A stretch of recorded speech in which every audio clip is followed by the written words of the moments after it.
Hello and welcome back to Love Island. This is the show where love must be defended against constant threat.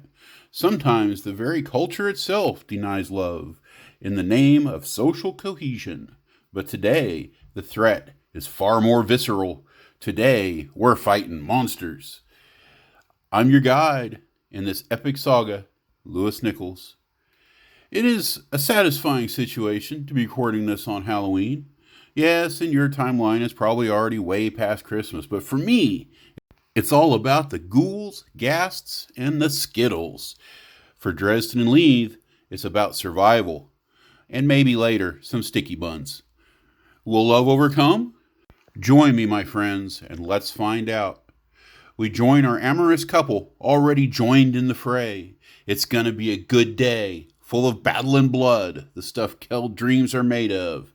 It's Thoth's 24th day, 2052 years after the fall. Dresden wheezed with exhaustion. They'd been hard at it for 10 hours, advancing, fading, running in broken withdrawals. Hundreds of warriors from Georgetown accepting the battle offered by the son of a god. By all accounts, they were losing. Now, a diminished band hid in the shadow-drenched crease between two enormous bottom oaks. 6 fellow survivors shared the dismal space. Of Dresden's original team, at least 14 of the 30 who'd begun the attack were dead. Maybe the rest too, for all he knew. Half the warriors crammed in the shelter were from other strike groups arrayed against their foe. Leith caught his eye and winked. They were invincible. "I love you," he mouthed. "Love you more." When town criers announced Ribnasher was spotted, Dresden and Leith joined the hunters without much consideration. They were warriors. It's what they were supposed to do. He knew he had no real chance of doing harm against the powerful horror, but there were other roles to play. Someone had to keep the plague of vermin at bay. Shadow ticks, bats, rats, and worms served as an escort for the forest demon. Lesser warriors would shield experienced veterans from the horde, allowing them to slay their adversary and win the day. It wasn't working out. Dresden had been part of 2 major confrontations so far, and both ended in a headlong retreat. He hadn't even gotten a good look at the beast. It was just luck he was still alive at all, and that probably wouldn't last. He felt like a mouse among giants. From their hiding place, he could hear the creature's groaning breath getting closer. He was pretty sure he was going to die, but wouldn't change anything. Killing a named beast would surely mean a statue for the dead. To be listed on the monument would mean immortality. "When I die, make sure the bards get my name right," he whispered to Leith. She grinned. "You stone-headed goof. You have to live to tell my story. Little Dresden, the bard." Mendeville the Brute was the strongest member of the immediate group. Dresden didn't really know how to quantify his prowess, but the spirit blade he wielded gave him hope. Anxious for battle, the blade swam with grays and blues. Drogel and Maxwell of the Black Flags were rewrapping their forearms in leather strapping. The method was effective armor, but took a lot of effort to keep tight.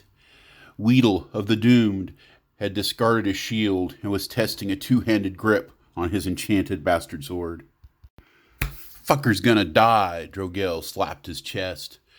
"What could stand against this party of killers?" Weedle whipped his head back and forth for a good pop. "Damn fucking right."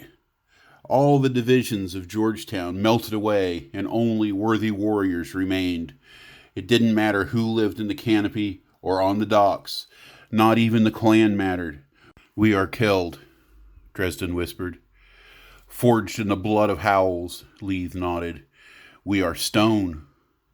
Wave the flag high, riding from the hells of our own making."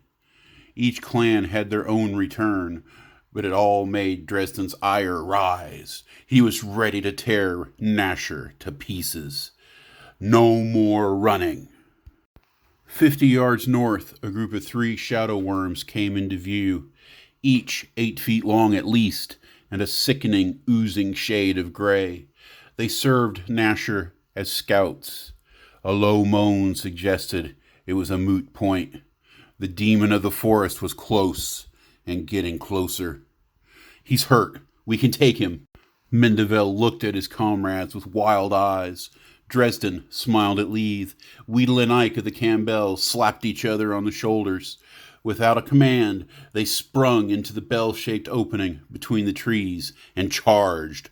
We are killed! We are killed! Shadow Nasher loomed more terrible than anything Dresden could have imagined. His portrayals in theater became a joke. Legendary tales fell flat. 5,000 cubic feet of shadow, a house-sized nightmare standing against them like a serpent-necked hawk, formed of smoke and exuding fear. Talons and beak reflecting solid, striking violently from the void.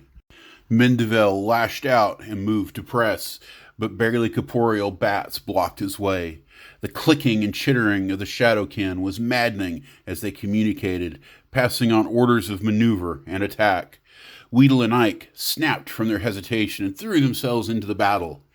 Ike was the first to die, his head engulfed and torn away when Nasher swept into the confrontation.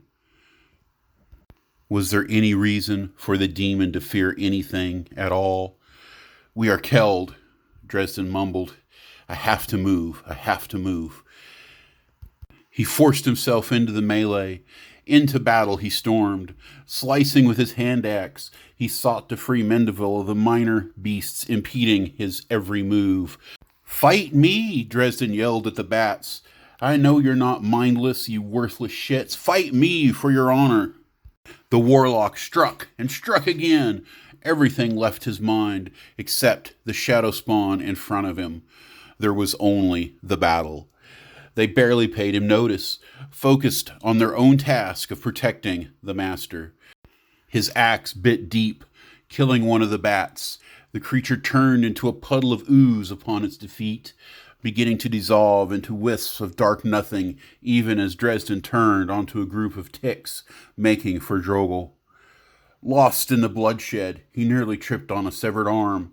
A dark sense of foreboding came to him as he knew who it once belonged to.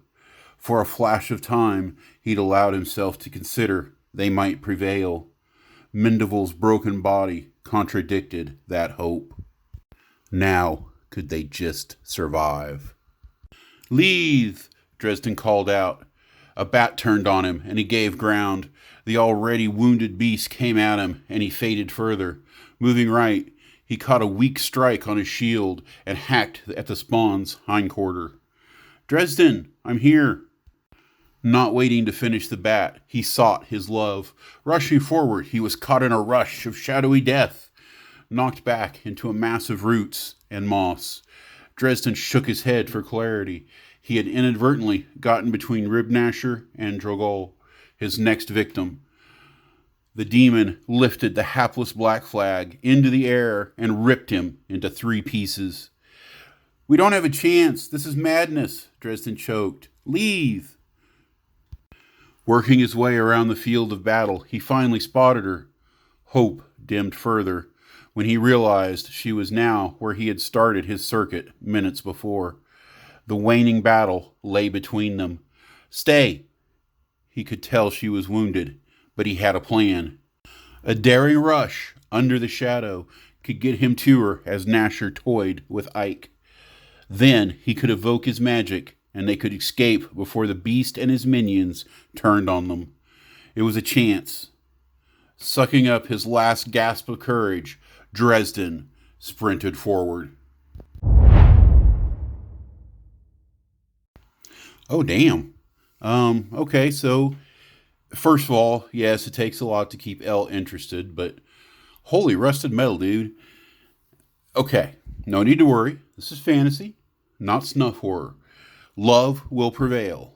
Wow, I can't wait. Well, okay, fine, I already know. But I can't wait on your behalf. If you're a binge watcher, just hit the damn next video button, see what happens. No need to listen to the outro. Haven't hit it yet? Are you watching week to week? Oh, that sucks, dude. I may not upload for a while. All right, just kidding. All right, either way, we'll make this quick, and I'll see you next week. So do the stuff, like, subscribe, for fuck's sakes, comment. This is a great episode. Check out my stories on Amazon, and that's it. Here's hoping all you wonderful peoples are having an absolutely wonderful day.